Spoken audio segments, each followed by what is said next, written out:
दोस्त की दुल्हन के साथ कामुकता हिंदी स्टोरी। एक दिन मेरे कॉलेज के जूनियर राहुल का फोन आया रंजीत को। उसने कहा मेरी शादी तय हो गई है और 3 दिन के बाद होनी है। आपको शादी में आना ही होगा। मैंने आश्चर्य जताते हुए कहा, इतनी जल्दी कैसे? उसने कहा बात ही कुछ ऐसी है। मैंने कहा क्यों, क्या हो गया? कहीं तुझे प्यार व्यार तो नहीं हो गया था न? राहुल बोला, अरे नहीं रंजीत, मुझे प्यार कभी हो ही नहीं सकता। ऐसे हो सकता है क्या? मैं बोला तो फिर बात क्या है? राहुल बोला, अब क्या बताऊं रंजीत, आप जानते तो है कि मैं कैसा हूँ। मैं बिना वो करे नहीं रह पाता। मैंने उसे टोका और अब मुद्दे पर आ जाओ। राहुल बोला, हाँ रंजीत वही सुना रहा था।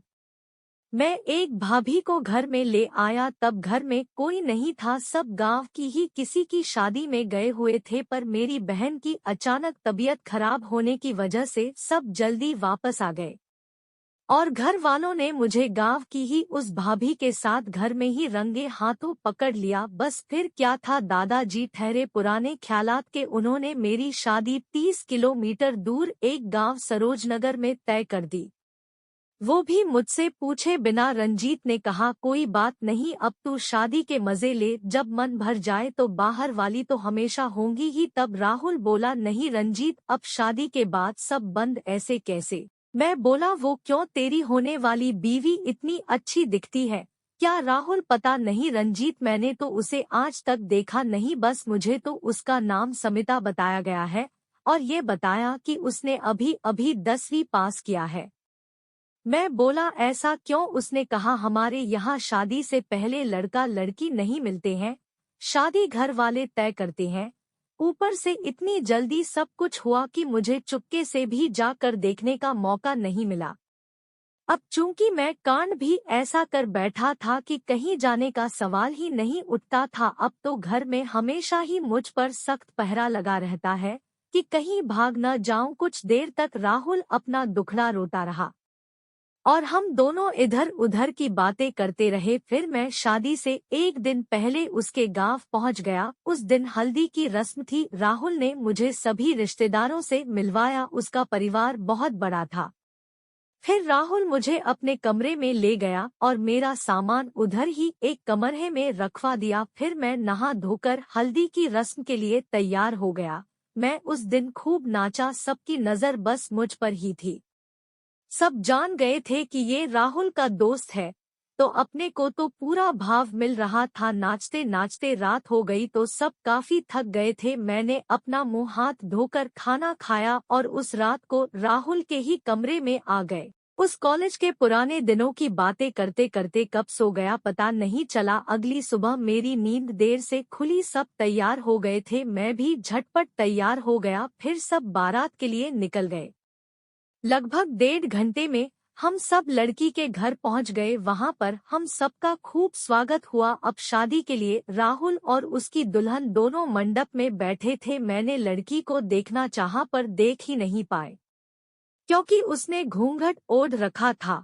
लड़की को देखने की मेरी इच्छा अधूरी रह गई। शादी अच्छे से निपट गई। बस विदाई से पहले लड़की के पुराने आशिक ने शराब पीकर बारात में तमाशा करने के कारण झगड़ा हो गया।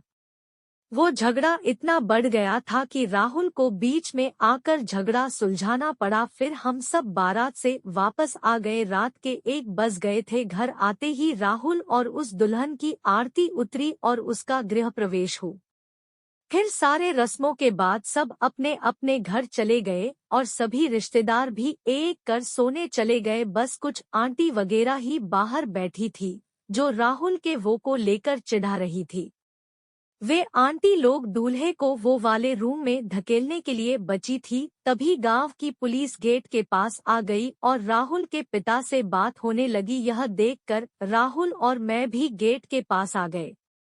पुलिस वाले लड़ाई के केस के चक्कर में आए थे। बारात के लोगों ने उस शराबी लड़के को ज्यादा ही मार दिया था, तो उसने राहुल के नाम से केस कर दिया था। लड़की के गांव के थाने में जाकर माफी मांगकर केस का निपटारा करना था। तब राहुल ने अपना सेहरा मुझे यह कहते हुए दिया कि किसी को मत बताना, सब परेशान होंगे, मैं जल्द ही लौट आऊंगा। और वह अपने बाप के साथ चला गया पुलिस के साथ। इधर मैं दूल्हे का सेहरा थामे यह सोच रहा था कि तेरी बारी कब आएगी गुरु। मैं सेहरा पहने घर के अंदर आ गया, तभी राहुल के एक रिश्तेदार आंटी ने मुझे देखकर कहा, अरे दूल्हे राजा कहाँ घूम रहा है, तुझे पता नहीं क्या कि आज तेरी वो है, तेरी दुल्हन तेरा इंतजार कर रही होगी, चल अब देर ना कर, जल्दी कमरे में जा। मैं बोला, अरे आंटी वो सुनिए तो जरा। मैं बस इतना ही कह पाया कि आंटी ने बिना कुछ सुने मुझे राहुल के कमरे में धकेल दिया। मेरे अंदर जाते ही मैंने देखा कि रंजीत की दुल्हन खिड़की के पास खड़ी थी और चांद को देखे जा रही थी।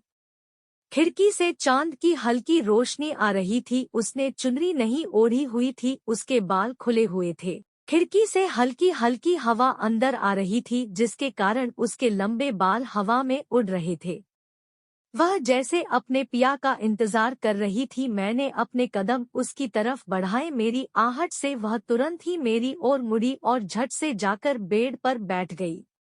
उसने चुनरी ओढ़ ली। इतनी सुंदर दुल्हन मैंने आज तक नहीं देखी थी। यह सब देखकर मेरी तो नियत ही खराब हो गई। राहुल की आज वो थी, पर वह यहाँ नहीं था। राहुल 1 या 2 घंटे से पहले नहीं आने वाला था।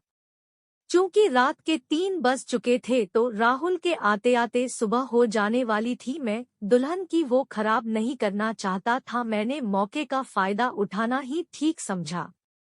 वैसे भी दुल्हन ने तो राहुल को देखा नहीं था, और जब उसकी आंटी ही नहीं पहचानी तो ये क्या पहचानती, पर डर इस बात का था कि कहीं पहचान गई तो मेरी तो खटिया खड़ी हो जाएगी। मैंने खिड़की बंद की। अब बहुत कम ही रोशनी अंदर आ रही थी। मैं सेहरा खोलकर दुल्हन के पास बैठ गया। मैंने उसके सर से चुनरी हटाई। उसने सर झुकाया हुआ था। फिर मैंने उसके हाथ अपने हाथ में ले लिए। उसने कुछ नहीं कहा। मैंने मन में कहा कि चलो अब काम बन गया, क्योंकि दुल्हन ने नहीं पहचाना। फिर मैं आगे बढ़ा और उसकी होंठों को चूम लिया। आखिर उसे भी इस पल का कब से इंतजार रहा होगा, इसलिए फिर मैंने आगे और पीछे से करीब 2 घंटे तक वो किया। कमरे में अभी रोशनी कम थी। फिर वो सब करने के बाद जैसे ही समिता सो गई, मैं उठा और बेडशीट लेकर कमरे से बाहर आ गया। मैंने अपने कमरे में आकर बेडशीट को अपने बैग में यादगार के लिए रख लिया। अब मैं छत में जाकर टहलने लगा। कुछ देर बाद राहुल अपने बाप के साथ वापस आ गया। फिर राहुल अपने कमर में गया और सो रही समिता को उठाकर उसने भी वो किया। फिर मैं अपने कमरे में जाकर सो गया। सुबह देर से उठा। उस दिन शाम को संगीत का कार्यक्रम था। सभी लोग तैयारी में लग गए। जब शाम हुई तो दुल्हा दुल्हन बाहर स्टेज पर चलकर आए। संगीत शुरू हुआ। समिता कहीं खोई हुई थी। शायद उसको पता चल गया था कि कल रात को क्या हुआ था।